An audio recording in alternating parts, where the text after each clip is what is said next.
través de la Fundació Barça estem desenvolupant el programa del Barça Activa't.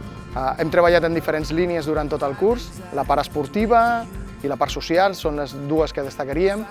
En la part esportiva, la metodologia d'EsportNet és la que ens fa fer les nostres sessions i, per l'altra banda, el projecte participatiu comunitari seria el buc insígnia d'aquesta vessant més social.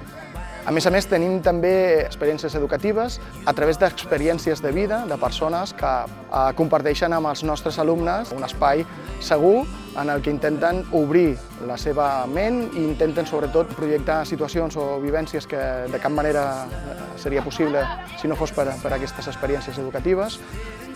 Esperem que en un futur, almenys jo espero, que es canviïn les barreres o els obstacles que tenen aquestes persones amb discapacitat.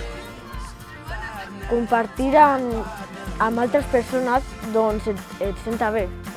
A mi aquests valors em semblen que són molt importants perquè també hem d'aprendre a respectar els altres, a jugar sempre en equip i també a conviure amb la gent que hi ha.